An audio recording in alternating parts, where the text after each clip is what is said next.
Il y a bien longtemps et très loin d'ici, dans un monde enchanté, au-delà des mers, vivaient des rois et des reines, des princes et des princesses, de bonnes fées et de méchantes sorcières, de féroces géants et de gentils nains.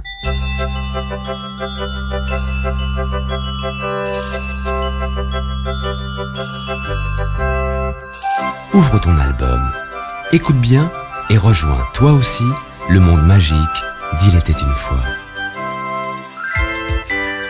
Dès que tu entends, tourne la page.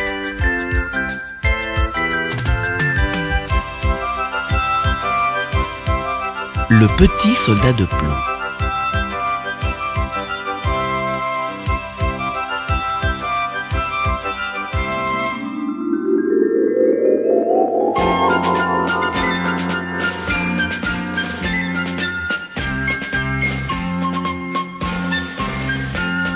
Il était une fois 25 petits soldats de plomb qui étaient tous frères car ils avaient été fabriqués dans le même morceau de plomb.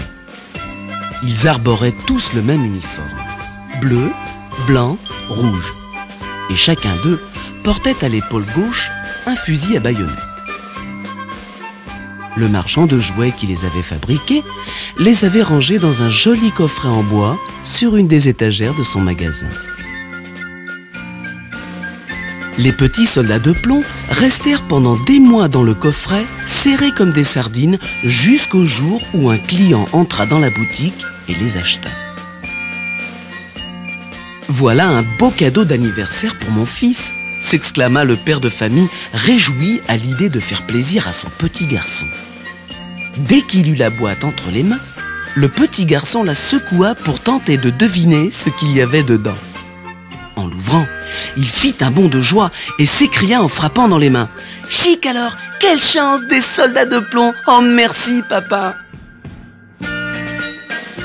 En examinant de près son armée de petits soldats, l'enfant se rendit compte que l'un des personnages était différent des autres. Il n'avait qu'une seule jambe. Il était le dernier à avoir été fabriqué et le marchand à court de plomb n'avait pas pu l'achever. Bien qu'unijambiste, ce petit soldat était aussi brave que les autres et se tenait bien droit dans son superbe uniforme. Le petit garçon décida que le soldat unijambiste serait son préféré et il lui accorda l'honneur de monter la garde devant son château fort en carton-pâte. La maquette était vraiment très réussie. Des arbres majestueux encadraient l'entrée du château et sur un petit lac fabriqué avec un morceau de miroir flottaient deux cygnes très gracieux. Très fier d'avoir été choisi pour monter la garde devant le château fort, le soldat de plomb unijambiste fut encore plus content lorsqu'il remarqua parmi les habitants du château une belle jeune fille qui apprenait la danse classique et qui était habillée d'un tutu blanc avec une grosse rose rouge à la ceinture. Avec infiniment de grâce, la jolie ballerine exécutait une figure sur une pointe, ce qui fit croire au soldat de plomb qu'elle était comme lui, unijambiste. « Ma foi, voici la femme qu'il me faut, » se dit-il. « Dommage qu'elle habite une si belle maison, alors que moi je vis dans un coffret en bois. Mais peut-être acceptera-t-elle d'être mon amie ?» Subjugué par la beauté de la ballerine, mais trop intimidé, le soldat de plomb n'osa pas lui parler. Le soir même, alors que toute la maisonnée dormait à point fermé, la salle de jeu du petit garçon fut le théâtre d'un joyeux carnaval. Tous les jouets avaient décidé de fêter l'arrivée du petit soldat de plomb. Les crayons de couleur firent un numéro de claquettes. Puis la toupie entra dans la danse, tournoyant au milieu des autres jouets.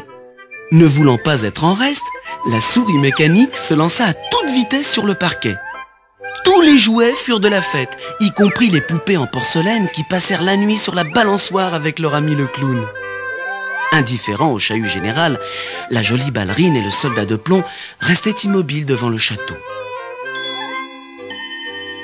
Aux 12 coups de minuit, le diable jaillit de sa boîte comme un petit démon espiègle et malicieux, riant à gorge déployée.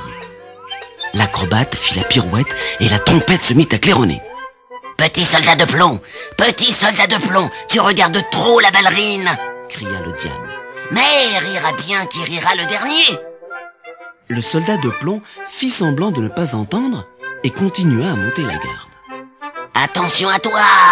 lui dit le diablotin. « Si tu continues à la regarder, tu auras affaire à moi !» Les jouets faisaient un tel vacarme qu'ils finirent par réveiller le canari qui, à son tour, décida de se joindre à la farandole.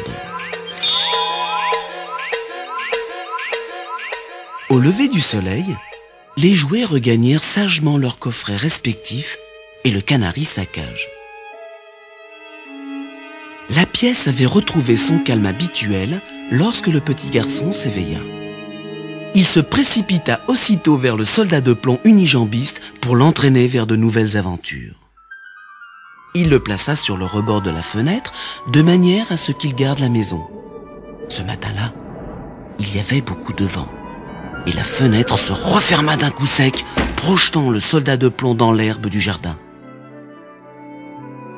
En fait, personne ne sut jamais si c'était à cause du vent ou d'un mauvais tour du diablotin que le soldat de plomb était tombé par la fenêtre. Le pauvre petit soldat s'était fait mal en tombant la tête la première. Coincé entre deux cailloux, il ne pouvait plus bouger. Voyant que son jouet favori avait disparu, le petit garçon se précipita dans le jardin avec sa maman. Le soldat était bien caché sous les fleurs de la rocaille et ils passèrent à quelques centimètres de lui sans le voir.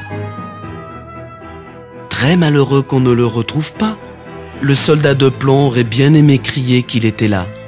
Mais le règlement interdisait qu'un soldat en uniforme crie de la sorte. Il se mit alors à pleuvoir très fort et le petit garçon dut interrompre ses recherches. L'orage fut si violent que le petit soldat faillit mourir noyé. Un peu plus tard, deux galopins qui s'étaient introduits dans le jardin pour chipper des pommes trouvèrent le soldat de plomb couvert de boue. « Regarde ce que j'ai trouvé !» s'écria l'un des deux chenapans. « Un petit soldat de plomb auquel il manque une jambe, construisant un bateau et envoyant-le voguer sur l'eau. » Avec de vieux journaux, ils fabriquèrent une embarcation et y placèrent le soldat. Il aurait bien aimé protester, mais respectueux du règlement, il savait qu'il devait se taire tant qu'il avait un uniforme sur le dos. Les deux vauriens déposèrent l'embarcation de fortune dans le caniveau. Comme il avait beaucoup plu, le courant était fort et le bateau fila à toute vitesse sur l'eau pour la plus grande joie des gamins qui tapaient dans leurs mains en cadence. Les vagues étaient si hautes et le navire avançait si vite que le pauvre petit soldat avait le mal de mer. Comme il était très courageux, il resta sans bouger sur le pont du navire, le regard fixé sur l'horizon. Soudain, à un angle de rue, le bateau fut emporté dans l'égout. Il y faisait noir, beaucoup plus noir que dans le coffre à jouets. « Qu'est-ce qu'il va encore m'arriver ?» s'interrogeait le soldat de plomb. « Je suis sûr que c'est la faute de ce maudit diablotin. Ah, si seulement mon ami la ballerine était avec moi, je n'aurais peur de rien. » Brusquement, un gros rat d'égout surgit. « Montrez-moi votre passeport !» ordonna le rongeur qui était douanier. Au lieu de répondre, le petit soldat serra son fusil contre lui. Le bateau continua sa course folle, tandis que le rat mécontent hurlait à tue-tête. « Arrêtez-le! Arrêtez-le! C'est un passager clandestin !» Le navire allait de plus en plus vite et le courant était de plus en plus fort. Ballotté de droite et de gauche, le brave petit soldat n'en pouvait plus. Mais comment tout cela va-t-il se terminer ? S'inquiétait-il à mesure que la frêle embarcation s'approchait de l'entrée du grand égout collecteur de la ville. Tomber dans le grand égout représentait pour le petit soldat un aussi grand péril que pour nous tomber dans les chutes du Niagara. Mais comment faire pour s'arrêter? Ah, si seulement j'étais au sec, auprès de ma ballerine, pensait-il, les larmes aux yeux. Le bateau tanguait de plus en plus dangereusement, mais le soldat restait bien droit, la pointe de son fusil hors de l'eau. Maintenant, retourne la cassette.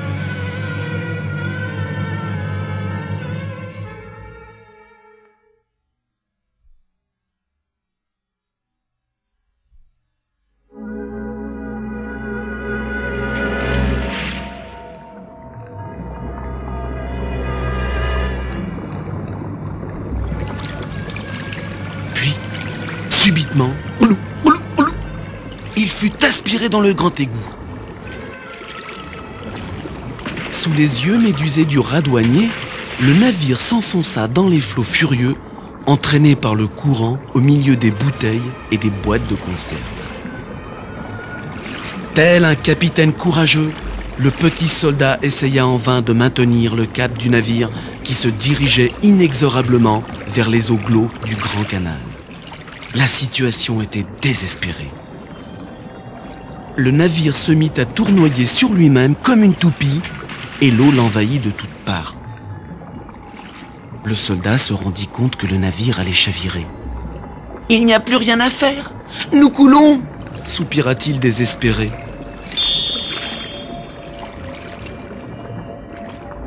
Au même moment, une énorme vague recouvrit l'embarcation. Et pouf, le petit soldat de plomb coula à pic avec son bateau. Et glou, il fut aussitôt avalé par un énorme poisson tellement affamé qu'il ne se rendit même pas compte qu'il avait englouti un soldat de plomb. Une indigestion ne tarda pas à se manifester. Le poisson malade n'arrêtait pas de remuer, changeant de cap, pour un oui, pour un non. « Est-ce que ça va bientôt finir ?» cria le soldat qui en avait assez d'être constamment secoué alors qu'il avait déjà si mal au cœur. Au même moment, les mouvements brusques du poisson s'arrêtèrent. Pas mécontent, le petit soldat soupira d'aise. Il allait enfin pouvoir se reposer. Quelques heures plus tard, il fut subitement réveillé en sursaut et eut la surprise de se retrouver à l'air libre, sous les yeux écarquillés d'une cuisinière qui n'en revenait pas de sa trouvaille. Mais qu'est-ce que c'est que ça? Un soldat de plomb dans mon poisson? Fit-elle d'un air dégoûté en essuyant son couteau. Et en prime, il lui manque une jambe! Bougonna-t-elle au moment où la maîtresse de maison entrait dans la cuisine pour s'assurer que tout était prêt pour le déjeuner de son petit garçon. « Quelle bonne surprise !» s'écria-t-elle en apercevant le petit soldat. « C'est le soldat de plomb que mon petit garçon a perdu l'autre jour dans le jardin !» dit-elle à la cuisinière en essuyant l'uniforme du soldat avec un torchon. À table, toute la famille admira le grand courage du soldat qui avait traversé de multiples épreuves. « Mais qu'est-ce qu'il raconte ?» pensait le soldat de plomb. « Je n'ai rien fait d'extraordinaire, juste mon devoir de militaire. » Il avait hâte que le repas se termine et que le petit garçon soit autorisé à quitter la table pour aller jouer. Enfin, le petit soldat allait retrouver son château et sa jolie ballerine. Il eut les larmes aux yeux lorsqu'il aperçut la danseuse immobile sur ses pointes qui lui faisait comprendre qu'elle était restée ainsi à l'attendre. Mais comme le règlement militaire interdit aux soldats de montrer leurs sentiments, il resta silencieux, contenant son émotion qui pourtant était grande. Le petit garçon installa le soldat juste en face de la ballerine. Ah, il aurait tant aimé la demander en mariage. Les autres jouets firent la fête à leur ami retrouvé, à l'exception du diablotin qui, toujours jaloux, ne sut pas quoi inventer dans les jours qui suivirent pour nuire aux soldats. Un matin, il chuchota méchamment à l'oreille du petit garçon. « Jette donc ce bon à rien au feu! Comment veux-tu qu'il gagne des batailles alors qu'il n'a qu'une jambe ?» Et le petit garçon jeta son soldat unijambiste dans le feu de la cheminée. Le soldat, toujours aussi courageux, resta immobile dans les flammes malgré la chaleur d'enfer. Les belles couleurs de son uniforme s'estompèrent peu à peu. Était-ce parce qu'il suffoquait ou parce qu'il était triste d'être de nouveau séparé de sa tendre amie? À travers les flammes et la fumée, il regardait désespérément la ballerine qui semblait le regarder elle aussi, de plus en plus intensément. Puis, la chaleur devint telle que le plomb commença à fondre. Impassible, le petit soldat continua à tenir son fusil bien droit. Soudain, la fenêtre s'ouvrit brusquement et le vent projeta la ballerine dans le feu. Les deux amis se retrouvèrent face à face dans les flammes qui crépitaient. Ils ne se parlaient pas, mais cela n'avait aucune importance. Ils étaient réunis pour toujours, liés l'un à l'autre par le même amour. Le lendemain matin, lorsque la cuisinière débarrassa les cendres du foyer, elle fit une bien curieuse découverte. Elle retrouva les restes du soldat réduits à un tout petit morceau de plomb en forme de cœur. À côté de lui, se trouvait la rose rouge que la ballerine portait à la ceinture.